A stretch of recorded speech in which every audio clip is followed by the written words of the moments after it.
我们生活在一个国泰民安的时代，不像上世纪的战乱如此贫瘠，大多数人饥不择食，只能苟且偷生。而随着现在生活水平越高，科技越来越发达，我们有了更多的时间和爱好，却让这个世界变得和谐美好。但这些苟且偷生的人却一直存在着，他们藏在暗网下，从饥不择食变成了衣食丰足的变态。嗨，大家好，今天带来一部惊悚现实片。提起韩国电影，在我们的印象里充满了对人性无助时的真实写照，就比如已经逝世的金基的导演，他所创作的作品给我们上了一堂关乎人性深处的课。不过今天所来的这部电影指导是金圣基，很多人可能并没听说过，但一样让人心起到了极大的反思和怜悯。话不多说，直奔电影。故事开头，我们的组长短发妹工作忙了一天，回到家还得继续办公。原来不止中国是996，韩国也有996啊！疲劳的短发妹从车里拿文件时，不小心摔在了地上。一个保安小哥这时路过，帮忙捡给了短发妹，顺便聊起了妹子。短发妹没有看到他的防狼喷雾剂掉在了车轮底下，就一直跟着保安往前走了。保安小哥本以为能够泡到短发妹，可是短发妹压根不理睬，这让保安小哥很伤自尊心。我长得这么帅，好不好？第二天上班的时候，短发妹刚到公司就被上司教训了一顿，旁边的小妖精幸灾乐祸。从这个动作里不难发现，我们现实的职场办公不正是如此吗？但我们的短发妹并没有就此气馁，就这样一直忙到了深夜。上司应酬完回公司，发现只有她一人在，内心很是感动，拍了拍短发妹的胸，你懂我的意思吧？但我们的短发妹是个良家少妇，哪懂上司这意思，就去冲了一杯咖啡。上司像喝醉了一样抱住了短发妹，又亲又摸的，短发妹吓坏了，一拳把上司打晕在地，仓皇下楼逃跑。停车场悄然无息。这时候厚脸皮的保安小哥又来搭讪了。短发妹问保安小哥能看公司的监控视频吗？保安小哥迫不及待的答应了，心想这下有戏了。平夜当天，眼镜男装作若无其事一样，短发妹想要昨晚的事情让上司道歉，不然报告给公司。上司很嚣张的不屑一顾。这时公司大楼广播了一条通知，大楼停车场在平安夜当天晚上10点就要检查维修，关闭3天。而短发妹被公司里的妖精女一直挖苦，没听到这条广播，就这样工作到了深夜。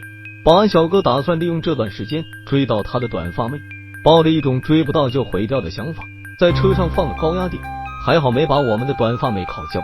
短发妹醒来后发现自己换了红裙子，还躺在保安室里。保安小哥一脸无辜的解释，我救了你，还给你换了平安夜的红裙子，你不应该谢谢我吗？小哥的自恋看来已经到了走火入魔的地步。刚刚说过停车场关闭了，暂时出不去。保安小哥穿着礼服，装作绅士的样子，邀请短发妹来一场红酒晚餐。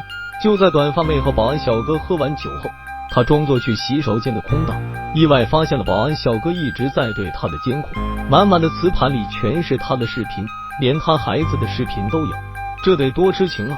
小哥赶来，二话不说给短发妹铐上了。他打算和短发妹玩一场猎杀游戏，而游戏结束后就会放了短发妹。短发妹无奈答应了。这个时候短发妹还不知道小哥是个变态，带他去了停车场，绑着一个男的女的让短发妹脸上，说完就带着短发妹开车撞他们。短发妹吓坏了，他又开始了新的游戏，就像电锯惊魂一样，谁赢了谁就能活着出去。被绑的上司一直大叫，小哥二话不说就往他脸上画了个王，以为他看不到还玩起了自拍。而小哥做的这一切都是为了奉承短发妹，表达他的爱。我们知道之前短发妹在公司里受到了上司和妖精女的侮辱，小哥让短发妹来复仇。短发妹此刻已经吓傻了，祈求放了他们。小哥只让短发妹留下一个人活着，短发妹不同意。小哥瞬间成了暴躁老哥，抡起来一个棍子就送上司领了盒饭。小哥玩累了，开车回去。短发妹和妖精女想尽了一切办法打算逃出去，但是所有的门都锁死了。而小哥开着车在停车场里来回转，那神情就好像铁定以为他们逃不出去了一样。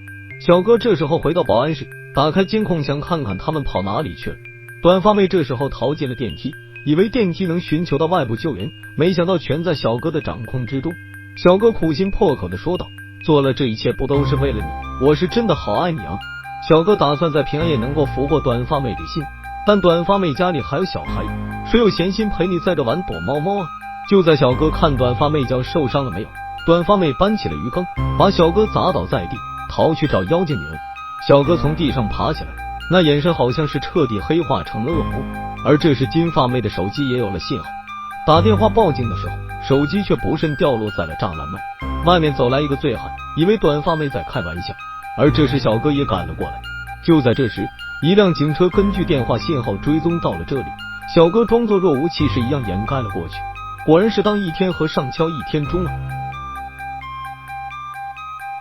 而这时停车场还有一位保安老头没有回家，保安老头很早就怀疑这个小哥了，小哥二话不说就送老头领了盒饭。上司意外苏醒了，看来没挂掉，又要小哥送了一程，这下妥妥的盒饭了。小哥嗜血成性，打算和短发妹同归于尽。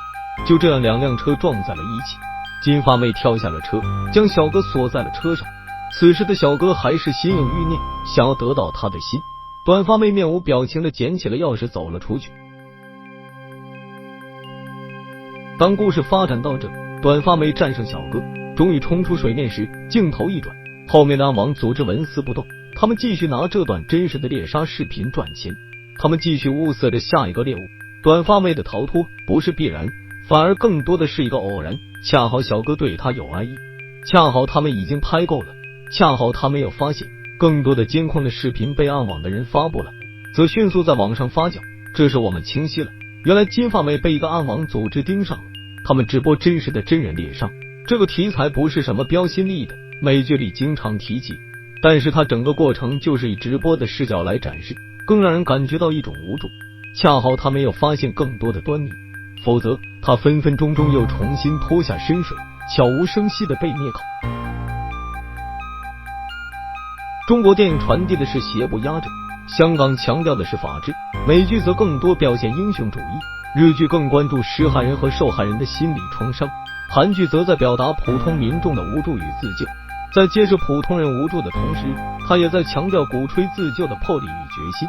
这就是韩国2019年上映的《监视》，感谢大家收看。如果你喜欢，请订阅、点赞加收藏，我们下期见。